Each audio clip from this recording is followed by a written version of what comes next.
శ్రీ మాఘపురాణము 12వ అధ్యాయము బోయవాణి కథ. భారతదేశమందలి దక్షిణ భాగంలో గోదావరి నది ఉన్నది. దానికి ఉపనది శబరి నది. ఆ నదీ తీరంలో ఉన్న అరణ్యంలో కులకుడు అని బోయవాడు ఉండేవాడు. వాడు నిత్యం అడవిలోని మృగాలను వేటాడి వాటిని అమ్మి తన భార్యాపుత్రుల్ని పోషించుకుంటూ ఉండేవాడు. వాడు వేటకు వస్తున్నాడు అంటే అడవిలోని మృగాలు కూడా అతన్ని చూసి భయపడి పారిపోయేవి. అందుచేత రాత్రింబవళ్ళు అరణ్యంలో ఏ ప్రాంతంలో అయినా నిర్భయంగా సంచరించేవాడు. వాడికి దేవుడు అని కాని, భక్తి అని కాని, దాన ధర్మాలు అని కాని ఏమీ లేవు. అసలు తెలియవు కూడా. కేవలం తమ పొట్టలు నింపుకోవడం మాత్రమే తెలుసు. అలా బతుకుతున్న ఆ కులకుడు ఒక రోజున వేటకని అడవికి బయలుదేరాడు. పగలంతా తిరిగినా ఒక్క జంతువు కూడా అతనికి దొరకలేదు. తిండి తిప్పలు లేకుండా చీకటి పడ్డాక కూడా జంతువుల కోసం వెతుకుతూనే ఉన్నాడు. ఒక చెట్టెక్కి చూస్తే ఏమైనా జంతువులు కనబడతాయేమో అని దగ్గరలో ఉన్న ఒక పెద్ద చెట్టు మీదకి ఎక్కి కళ్ళు చికిలించుకుని చూస్తున్నాడు ఆ వేటగాడు.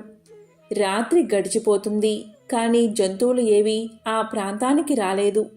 రాత్రి చలి ఎక్కువ కావడంతో చిన్న చిన్న కొమ్మలన్నిటినీ దగ్గరకు చేర్చి వాటి ఆకులతో శరీరాన్ని కప్పుకుని కూర్చున్నాడు. అతనికి తిండి లేదు, నిద్ర లేదు. తెల్లవారిపోయింది.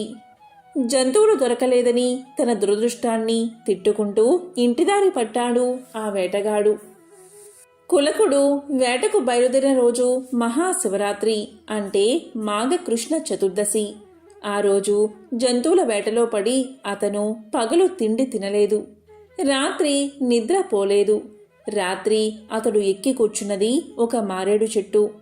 ఇతను ఎక్కినప్పుడు చిరుకొమ్మల ఆకులు కప్పుకున్నప్పుడు కొన్ని ఆకులు అంటే మారేడు దళాలు రాలి ఆ చెట్టు కిందే ఎవరో ప్రతిష్ఠించిన శివలింగం మీద పడ్డాయి. మాఘమాసం శిశిర ఋతువు కనుక ఆకుల మీద మంచు బాగా కురిసింది. ఇతను కదిలినప్పుడల్లా ఆ ఆకుల మీద మంచు చుక్కలు రాలి శివలింగం మీద పడుతూ ఉండేవి. అంటే కులకుడు పగలల్లా తిండి దొరకక ఉపవాసం చేశాడు. రాత్రి జంతువుల కోసం చూస్తూ నిద్రపోకుండా జాగరణ చేశాడు. చెట్టు కొమ్మలు కదిపి మంచు చుక్కలతో శివలింగానికి అభిషేకం చేశాడు. కొమ్మల నుండి ఆకులు రాలి శివలింగం మీద పడ్డం చేత బిల్వ దళాలతో శివుడికి పత్రి పూజ చేశాడు. ఇవేవి అజ్ఞాని అయిన ఆ కులకుడికి తెలియవు. తెల్లవారింది. వేటలో జంతువులు దొరకలేదు అనే బాధతో కాళ్ళీడ్చుకుంటూ ఇంటికి చేరుకున్నాడు. ఈ విధంగా చాలా కాలం గడిచింది.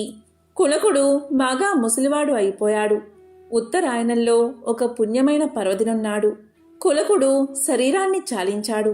అతన్ని తీసుకుపోవడానికి యమభటులు వచ్చి ఆ ప్రయత్నంలో ఉండగా అదే సమయంలో కైలాసం నుంచి ప్రమద గణాలలోని శివ సేవకులు వచ్చి అడ్డుపడ్డారు. అప్పుడు యమభటులు వారితో ఇలా పలికారు: ఓ శివభక్తులారా, ఈ కులకుడు మహాపాపాత్ముడు. ఎన్ని జంతువుల ప్రాణాలు తీశాడో ఇతనికే తెలియదు. అసలు లెక్కే లేదు. వీడు చేసిన పుణ్యకార్యాలు అంటూ ఒకటి కూడా లేదు. అలాంటప్పుడు మీరెందుకు ఇక్కడికి వచ్చారు? మమ్మల్ని ఎందుకు అడ్డగిస్తున్నారో మాకు తెలియడం లేదు. దయచేసి చెప్పండి అని అడిగారు.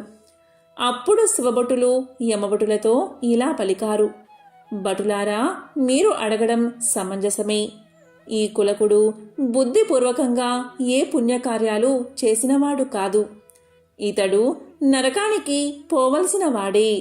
కాని ఇతనికి తెలియకుండానే ఒక మహాపుణ్యకార్యాన్ని చేశాడు. ఒక మహాశివరాత్రి నాడు జంతువుల వేటలో పడి తిండి తినక ఉపవాసం చేశాడు. రాత్రి కూడా వేట కోసం ఆ రోజు నిద్రపోకుండా జాగరణ చేశాడు. బిల్వ వృక్షం అంటే మారేడు చెట్టు యొక్క కొమ్మలు కదిపి మంచి నీళ్లతో చెట్టు కింద ఉన్న శివలింగానికి అభిషేకం చేశాడు. కొమ్మలు కదిపి ఆకులు రాల్చి పరమేశ్వరుడికి అర్ధరాత్రి వేళ అంటే లింగోద్భవ కాలంలో బిల్వార్చన చేశాడు. ఈ విధమైన అర్చనకు పరమశివుడు చాలా సంతోషించాడు. జ్ఞాని అయినా అజ్ఞాని అయినా ఇటువంటి పుణ్యకార్యాలు బుద్ధిపూర్వకంగా చేసినా తెలియక చేసినా వాటి ఫలితం వాటికి ఉండక మానదు. నిప్పు తెలిసి ముట్టుకున్నా తెలియక ముట్టుకున్నా కాలుస్తుంది. అలాగే పుణ్యకార్యాలు కూడా తెలిసి చేసినా తెలియక చేసినా ఫలితాన్ని ఇయ్యక మానవు. యమభటులారా, వీడు తెలియక చేసిన మహాశివరాత్రి నాడు ఉపవాసం జాగరణం చేసి శివలింగార్చన చేశాడు కనుక ఇతన్ని తీసుకురమ్మని ఆ మహాదేవుడే మమ్మల్ని పంపించాడు. ఆ జగత్స్వామి ఆజ్ఞను కాదనడానికి మనం ఎంత వాళ్ళం అంటూ ఉండగాని కులకుడి కోసం దివ్య విమానం వచ్చింది. శివభటుల చేత సేవించబడుతూ ఆ దివ్య విమానాన్నెక్కి కులకుడు కైలాసంలో శివ సన్నిధానానికి చేరుకున్నాడు అని వశిష్ఠుడు దిలీపునికి మాఘమాసంలో కృష్ణ చతుర్దశి అంటే మహాశివరాత్రి యొక్క మహత్యాన్ని వివరించి చెప్పాడు. శ్రీ మాఘ పురాణము 12వ అధ్యాయము సంపూర్ణం.